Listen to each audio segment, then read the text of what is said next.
नमस्कार। मैं आयुर्वेदाचार्य डॉक्टर रमेश यादव कैसे जिए ज़िंदगी श्रृंखला में आपका स्वागत करता हूं। कैसे जिए ज़िंदगी श्रृंखला में मैं अच्छे अच्छे आपको नुस्खे बताता हूं, अच्छे अच्छे इलाज बताता हूं, अच्छी अच्छी जानकारी देता हूं। तो मेरे यूट्यूब चैनल पर आप हमेशा बने रहते हो, उसका फ़ायदा उठाते रहते हो और मेरे यूट्यूब चैनल को आप सब्सक्राइब भी करते रहते हो। सब्सक्राइब करने से आपको मिलती हैं ढेर सारी जानकारियाँ और इनसे मिलते हैं ढेरों आपको फ़ायदे। तो मैं आज आपको एक बहुत ही अच्छी जानकारी देने जा रहा हूं। जिन लोगों के लकवा, फालेज, पैरालाइज या अधरंग की जो समस्या है उनके लिए बहुत अच्छी चीज़ बताने वाला हूं कि वो उसमें क्या करते हैं लापरवाही और क्या इलाज की सच्चाई, इनके बारे में आज मैं बहुत ही अच्छी चर्चा करने वाला हूं, बहुत अच्छी जानकारी देने वाला हूं। तो ऐसे जो भाई हैं, जो भी लोग हैं जिनके ये फाले लकवा से जो सामना कर रहे हैं, जो इससे परेशान हैं, उनको ज़रूर इस वीडियो को देखना चाहिए और पूरा वीडियो को देखना चाहिए। मैंने इससे पहले 2 वीडियो डाले हैं, उन वीडियो पर मेरे पास कमेंट भी आते हैं, मेरे पास फ़ोन भी आते हैं और दवाई भी मंगाते रहते हैं। व्यक्तिगत भी मेरे हॉस्पिटल में संपर्क करते हैं, श्री कृष्ण आयुर्वेदिक हॉस्पिटल में, और वैसे भी फ़ोन पर संपर्क करते रहते हैं, कमेंट भी करते रहते हैं। तो ये सारी जानकारी पूछते हैं। तो इससे पहले मेरे यूट्यूब चैनल को आप सब्सक्राइब करना न भूलें, क्योंकि इससे मिलती हैं आपको ढेर सारी जानकारियाँ और उससे मेरा भी एक हौसला बुलंद होता है। और ये यदि जानकारी अच्छी लगे तो आपको शेयर ज़रूर करना चाहिए अपने मित्रों में, दोस्तों में, रिश्तेदारों में, इधर उधर मोहल्लों में ज़रूर इसको शेयर करना चाहिए। जो इस रोग से जो ग्रस्त हैं, जो रोग से परेशान हैं, वो इसका फ़ायदा उठाएं और इससे मुक्ति पा सकते हैं। तो ऐसे करके हमेशा हमेशा मेरे YouTube चैनल पर जुड़े रहते हो, इसके लिए आपको बार बार धन्यवाद। और मैं आज आपको लकवा रोग के इलाज की सच्चाई और क्या करते हो लापरवाही, इसके बारे में आपको बताऊंगा पूरी डिटेल। तो मेरे YouTube चैनल पर जैसे एक से बढ़कर एक ऐसे नाबाद नुस्खे बताता हूँ, ऐसे ऐसे तरीके बताता हूँ, कमाने के तरीके बताता हूँ और ज़िंदगी से उबरने के तरीके बताता हूँ। जो इस बीमारी से लगातार जो ग्रस्त हो जाते हैं, बेड पर पड़े रहते हैं, वो एकदम अपनी जीवन से भी धाप जाते हैं, जीवन से भी थक जाते हैं कि इससे बढ़िया तो मैं आत्महत्या कर लूँ, मैं कुछ खाकर मर जाऊँ। तो ऐसा नहीं करना भाई लोगों। आपको हमारी बहुत अच्छी दवा है। यदि आप हमारी 2 प्रकार के नुस्खे हैं, एक सस्ता नुस्खा भी है, एक महंगा नुस्खा भी है। तो आपको जो सावधानी ये रखनी है, आपको बहुत ही ध्यान से इस रोग के इलाज को ध्यान से सुनना है और इसका कुछ अपने इलाज है घर पर भी करना आपको। तो अटैक पड़ते ही आपको क्या सावधानी बरतनी है, अटैक पड़ते ही क्या खाना है, क्या पीना है, ये मैंने 2 वीडियो में बताया है। लेकिन आज आपको ये बताऊंगा कि इस इलाज की सच्चाई क्या है और क्या आप लापरवाही करते हो। तो देखो, जब अटैक आपके पड़ता है, अटैक पड़ते ही आप क्या करते हो, डॉक्टर के पास जाते हो। डॉक्टर के पास जाते हो तो उस समय आपको बहुत ही सावधानी और बहुत ही ध्यान से इस चीज़ का गौर करना चाहिए कि जो अटैक पड़ता है उस समय ग्लूकोज है वो डॉक्टर से नहीं चढ़वानी चाहिए। हाँ, बीपी बनकर हाई बीपी बनती है, फिर अटैक पड़ता है और उस हाई बीपी से अटैक पड़ने के बाद में आप कुछ समय जैसे क्या हो जाते हो, बेहोश हो जाते हो। तो उस समय घर वाले हैं वो ये समझते हैं कि क्या पता क्या हो गया और वो आपको हॉस्पिटल में पहुंचा देते हैं। हॉस्पिटल में पहुंचाने के बाद में वो डॉक्टर क्या करते हैं, जाते ही आपके ग्लूकोज चढ़ा देते हैं और अन्य जो इंजेक्शन भी लगाते हैं। तो ग्लूकोज आपको कदापि नहीं चढ़वाना है। और जो हाई पावर का जो आपकी बीपी बनता है उसका आप टेबलेट ले सकते हो। टेबलेट लेकर उसको कुछ समय के लिए कंट्रोल हो जाएगा। कंट्रोल होने के बाद में आपका ये अटैक जो है, इस अटैक से आपको कैसे उबरना है, तो इस अटैक में कुछ आपको गर्म चीज़ें खानी हैं।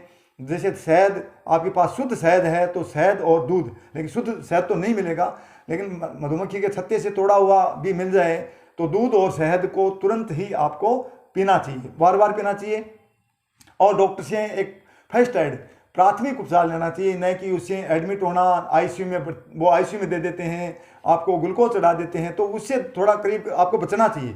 कोशिश ये करनी चाहिए कि बीपी का ही इलाज करवाना चाहिए। धीरे धीरे बीपी जब नॉर्मल हो जाएगी तो आपका ये अटैक भी धीरे धीरे कम हो जाएगा। और ये अटैक कैसे पड़ते हैं मैंने बताया आपको। तो इस अटैक के बारे में पिछले वीडियो में भी मैंने चर्चा की है कि अटैक जैसे शरीर के अंदर जैसे आप गर्म चीज़ों का बार बार प्रयोग करते हो, ज़्यादा ठंडी चीज़ों का भी प्रयोग करते हो तो भी अटैक पड़ता है, क्योंकि गर्म चीज़ों के खाने से आपके शरीर से पसीना बाहर आता है पसीना बाहर आने से आपके शरीर का जो टेम्परेचर है वो कम हो जाता है। और टेम्परेचर कम हो, जब फ़ारेनहाइट और सेंटीग्रेड जो टेम्परेचर 98 डिग्री और 37.8 डिग्री जो फ़ारेनहाइट है, तो ये सारे के सारे जो टेम्परेचर आपकी बॉडी का जो रहना चाहिए, शरीर का जो टेम्परेचर रहना चाहिए, वो टेम्परेचर कम हो जाता है और कम होने से अटैक पड़ता है। तो उसको टेम्परेचर को बनाने के लिए हमें गर्म वस्तुओं का प्रयोग करना चाहिए, गर्म जैसे ग़िज़ाओं का प्रयोग करना चाहिए। तो ये थोड़ा सा आपको सावधानी उस समय सावधान रखनी है।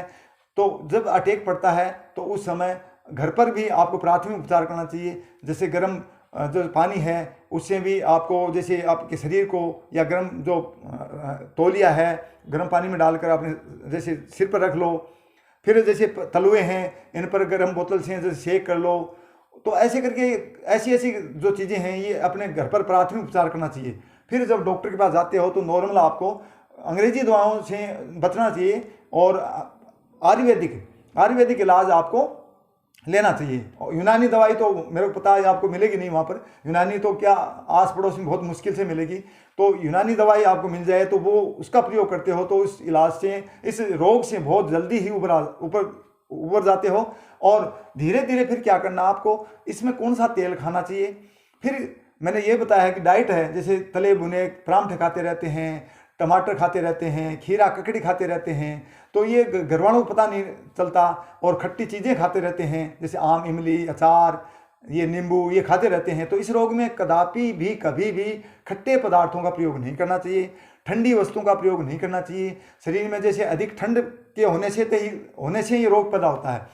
ये जब ठंड आपके शरीर में फ़ारेनहाइट टेम्परेचर जब आपके शरीर में कम हो जाता है, बॉडी का टेम्परेचर कम हो जाता है, तो ये रोग अटैक पड़ता है। तो उस समय शरीर के टेम्परेचर को बराबर बनाए रखने के लिए हमें गर्म वस्तुओं का प्रयोग करना चाहिए और हमें गर्म पानी से ही स्नान करना चाहिए। और हमें मालिश, जैसे तलुओं पर भी मालिश करनी चाहिए, ऐसे तलुओं पर भी मालिश करनी चाहिए, जैसे तलुए हैं मेरे, ऐसे इन तलुओं पर भी मालिश करनी चाहिए। और जो हथेली हैं इनको भी ऐसे इनका रगड़ना चाहिए। खुद जो पेशेंट है उनसे तो नहीं रगड़ा जाएगा, लेकिन दूसरे व्यक्ति को इनके हाथों से, इनकी जैसे या एक्यूप्रेशर है ऐसे भी इनको करना चाहिए।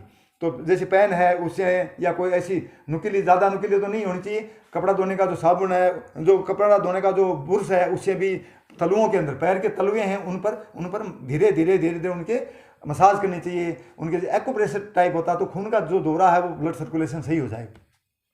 फिर इसमें जैसे तेल, घी नहीं खिलाना चाहिए, इसमें बहुत ही सावधानी रखनी चाहिए। मैंने यही बताया कि इस रोग के इलाज की सच्चाई और क्या करते हैं लापरवाही। तो इस रोग में घी से बचना चाहिए। घी किसी भी प्रकार का, डालडा, देसी, किसी प्रकार का घी नहीं देना चाहिए क्योंकि उसमें फैट होती है। फैट जो होती है, वसा होती है, वो क्योंकि आपका जो टेम्परेचर है वो कम हो जाएगा, तो बॉडी के अंदर जो वसा होती है उसको पचाने के लिए अच्छी गर्मी की जरूरत होती है। और गर्मी आपके शरीर में वैसे ही कम हो गई, हीट है ही नहीं, और आप घी खा लेते हो, वसा खा लेते हो, तो वो घी की जो वसा वो पचेगी नहीं। सेचुरेटेड और अनसेचुरेटेड, संतृप्त वसा और असंतृप्त वसा, जो ये तो आप नहीं समझते क्योंकि ये एक टर्मिनोलॉजी है, चिकित्सा विज्ञान की टर्मिनोलॉजी है। लेकिन इसमें क्या, घी से बचना चाहिए। घी के परांठे, कैसे भी घी को नहीं खाएं। और इसमें सबसे ज़्यादा उपयुक्त जो तेल है वो तेल है तिल का तेल। सरसों का तेल भी खा सकते हो, तिल का तेल भी खा सकते हो। बाकी रिफाइंड जो तेल है, सोयाबीन का जो तेल है, वो कदापि नहीं खाना चाहिए, उससे भी बचना चाहिए।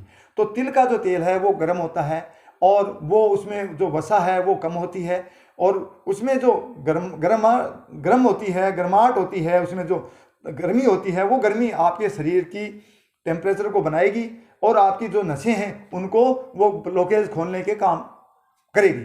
तो ऐसे करके आप सरसों या सबसे उपयुक्त जो तेल है वो तिल का तेल ही खाएं। और तिल का तेल भी कैसे, बाजार वाला तिल का तेल न लाएं। अपनी जो घानी है, जो जहाँ भी तिल का जो तेल निकालते हैं, सरसों का तेल निकालते हैं, इधर आपको ध्यान करना चाहिए भाई, तिलों का तेल जो निकाला हुआ होना चाहिए, बाजार से कभी नहीं खरीदें। बाजार का जो तिल का तेल या सरसों का तेल, रिफाइंड जो तेल है, ये नहीं खाएं। और इधर उधर से ताज़ा निकला हुआ जो तेल है आपकी आंखों के सामने निकाले तो उसके तो कोई होड़ ही नहीं है। उस तेल को लाएं, तिल का, और उसी का प्रयोग, उसी से सब्जी बनाएं, उसी को आपने जैसे रोटियों के अंदर डालकर भी आप खा सकते हो। उसके साथ साथ तिल के तेल की आपको मालिश भी करनी चाहिए। तिल के तेल की मालिश कैसे करें, तो तलुओं के ऊपर भी कर सकते हो, और अपनी जो पिंडली हैं, इन पिंडली पर भी आपको तिल की तेल की मालिश करनी चाहिए, यहाँ लगाकर। और बेलन एक बेलन नुमा होता है, अपने जो रोटी बनाने वाला वो बेलन इन पिंडलियों पर ऐसे नीचे की तरफ ऐसे चलाना चाहिए, ऐसे ऐसे चलाना चाहिए, जिससे खून का ब्लड सर्कुलेशन सही होगा। इससे आपकी जो बंद जो नस हैं, बंद जो न्यूरो की जो समस्या वो करीब करीब दूर हो जाएगी। तो ऐसे करके इस रोग में फिर क्या करते हैं कि जैसे चिकित्सक के पास जाने के बाद कई ऐसे जो गरीब होते हैं, कुछ असहाय होते हैं बेचारे, वो क्या करें, वो जैसे बुटाटी धाम जाते हैं, मेरे पास फ़ोन आते हैं कि डॉक्टर साहब हमने बुटाटी धाम भी हुआ है, वो फलानी आयुर्वेदिक भी खा लिया, अंग्रेजी भी खा ली, सब इलाज ले लिया, लेकिन मेरे कोई भी फायदा नहीं हुआ। कुछ फायदा हुआ लेकिन पूर्ण रूप से चल नहीं सकता, फिर नहीं सकता, मैं सहारे से चलता हूँ, कई बेड पर ही रहते हैं। तो ऐसे करके ये सारी जो चीज़ें हैं, ये आपको जो इलाज में ये लापरवाही नहीं बरतें, इलाज अटैक पड़ते ही आपको ये सावधानी बरतनी चाहिए कि अपने को गर्म ग़िज़ाओं का, गर्म वस्तुओं का प्रयोग करें, ठंडी वस्तुओं का कदापि प्रयोग नहीं करें, गर्म पानी का प्रयोग करें, गर्म पानी से नहलाएं, और उसके अंदर जैसे अपने तौलिया है, ताउल है, उसको गर्म पानी में डालकर और उसको जैसे निचोड़ कर और उसको सिर पर भी रखें, उसको जैसे अपनी पैरों की तलवा है उस पर भी मालिश करें। तो ये सारी चीज़ें ध्यान रखें। फिर खाने में है, खाने के अंदर उनको क्या दें, यदि कोई नॉनवेज है, नॉनवेज नहीं खा सकता, वेजिटेरियन है, जैसे कोई अपने जैसे दूध है, घी है, छाछ है, दही है, ये खाते हैं, तो छाछ दही ये कदापि, घी मक्खन इनका ये बंद रखना है। उसके साथ साथ चावल नहीं खिलाना है।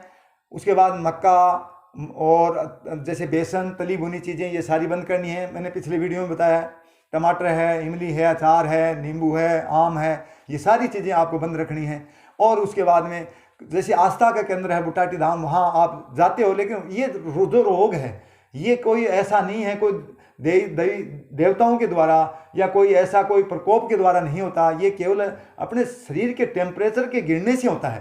तो जैसे अन्य जगह घूमने के बजाय, अन्य जगह टाइम वेस्ट करने के बजाय आप जल्दी से जल्दी इस रोग का इलाज लें, और अच्छे से अच्छा इलाज यदि आप लेते हो तो वो उस रोग से बहुत जल्दी आप उबर जाते हो। जब भी अटैक पड़े तो हमारे इस वीडियो को आप लोगों तक शेयर करें।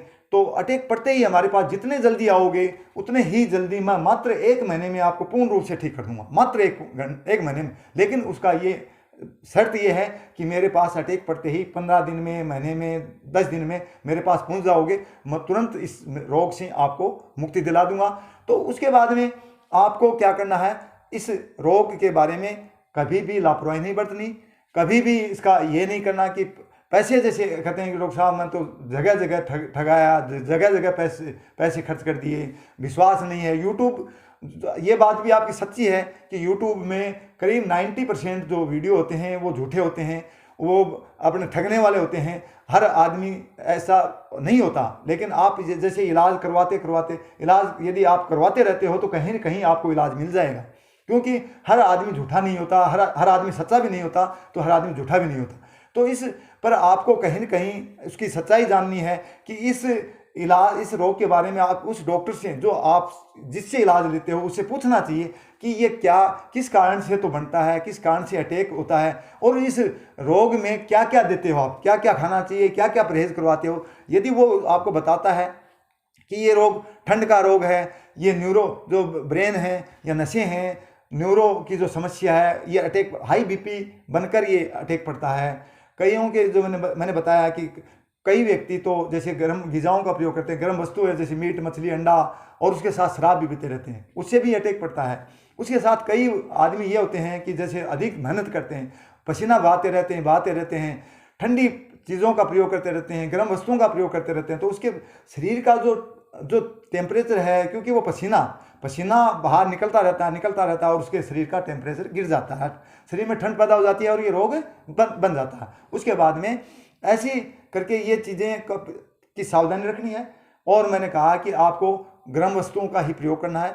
तो इसमें किसी भी डॉक्टर से, किसी भी चिकित्सक से, किसी भी हकीम से, किसी भी व्यक्ति से जब भी आप इलाज लेते हो तो उससे उस रोग के बारे में पूर्ण रूप से जानकारी प्राप्त करें, उसे पूछें कि उसको जानकारी है या नहीं है। ऐसे ही दो आपको बरगला रहा है, ऐसे ही झूठा आपको आश्वासन दे रहा है, या कोई ऐसी 200-500 रुपए की आपकी दवाई देकर उसके 5,000-10,000 रुपये ठग रहा है, तो उस रोग के बारे में पूर्ण रूप से पहले जानकारी प्राप्त करें।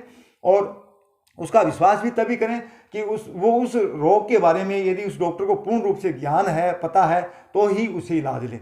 ऐसे नहीं कि वह उसको कह दिया कि मैंने फलाना जैसे ठीक किया है, वो ऐसा, ये रोग ऐसा है वैसा है, इतने यूट्यूब पर देखें, यूट्यूब पर भी देखें, ऐसी बात नहीं है यूट्यूब पर नहीं देखें, यूट्यूब पर सब झूठे भी नहीं हैं, लेकिन उसमें ज़्यादातर झूठे वीडियो हैं। तो ये पूर्ण रूप से इसकी जानकारी प्राप्त करके इलाज उससे मंगाएं, और ऐसे करके इस रोग से आप जितना जल्दी, मेरी तो यही गुजारिश है कि मेरे यूट्यूब को जैसे आप पूर्ण रूप से, जैसे लकवा वाले जो मरीज हैं, फालेज वाले, मैंने ये बताया कि लकवा, फालेज और पैरालाइज और अदरक क्या है, मैंने पूरी जांच बताई है कि इसमें जो कुछ ऐसे डॉक्टर हैं कि वो इसी सभी रोगों को लकवा ही मान लेते हैं। तो उनसे सबसे पहले ये जानकारी प्राप्त करो, ये पूछो कि ये लकवा है या फालेज। यदि वो ये बताए कि फालेज है, फालेज ऐसा होता है, लकवा ऐसा होता है, तो ये मान लेना कि उस व्यक्ति को पूर्ण रूप से जानकारी है इस रोग की, और वो पूर्ण रूप से आपका इलाज कर देगा। यदि उसको यही ज्ञान नहीं है कि फालेज है या लकवा, तो वो कभी भी आपको इलाज नहीं दे सकता, और उससे कभी आपको इलाज लेना भी नहीं चाहिए, क्योंकि वो तो आपको बरगला रहा है। तो इस चीज़ को आप बहुत ही सावधानी से इलाज लेने से पहले न बरगलाएं, उसके धोखे में नहीं आए, उसके बकाये में नहीं आए, पूरी जानकारी प्राप्त करें। और इसके साथ आप YouTube चैनल को मेरे सब्सक्राइब करना तो न भूलें, इसको शेयर भी करें अपने मित्रों दोस्तों में, और इसको लाइक, यदि अच्छा वीडियो लगे तो लाइक भी करें। अन्य जो आपके जो रिश्तेदार हैं, आपके मित्र हैं, आपके मोहल्ले के वासी हैं, तो कभी कभी घर में, परिवार में ये समस्या उनको सामना करना पड़ता है। किसी न किसी के ये लकवा पड़ जाता है, और वो बेचारे इधर उधर भटकते रहते हैं, इधर उधर लोगों के, वैद्यों के झूठे जो लोगों के चक्कर में पड़े रहते हैं। कभी बुटाटी धाम जाते हैं, कभी किसी मंदिर पर जाते हैं। तो ये मंदिर, मस्जिद और किसी ऐसे एरे गेरे कोई चिकित्सक का रोग नहीं है, हर आदमी के बस की बात नहीं है। इसका इलाज हर आदमी नहीं कर सकता, हर डॉक्टर नहीं कर सकता, हर वैद्य नहीं कर सकता। एक्सपर्ट आदमी है जिसके पास गर्म ग़िज़ाओं और ताकतवर जो दवाइयाँ हैं, हम जैसे 26 प्रकार की जड़ी बूटी इस रोग में माजून अलबदन नाम की से बनाते हैं। 26 प्रकार की जड़ी बूटियाँ, जिसमें विदेशी जड़ी बूटियाँ ज़्यादा होती हैं, विदेशों से हम मंगाते हैं, जैसे उदबल सा है, मिर्च सा है, खुरासानी अजवाइन है, ऐसे ऐसे मतलब ऐसी जड़ी बूटियाँ, हम 26 प्रकार की जड़ी बूटियाँ मिलाते हैं। फिर हम शुद्ध शहद का ही प्रयोग करते हैं। यदि नॉनवेज है कोई व्यक्ति, तो उसमें मीट, मछली, अंडा नहीं खा सकता, तो उस व्यक्ति को क्या करना है, दूध और शहद का भरपूर मात्रा में प्रयोग करना है। दूध और शहद, इसके साथ हमारी दवाई के साथ दूध और शहद पियोगे तो बहुत जल्दी रिकवर हो जाओगे, बहुत जल्दी खड़े हो जाओगे, इस बीमारी से मुक्ति मिल जाएगी। तो इसी के साथ जय हिंद, जय आयुर्वेद।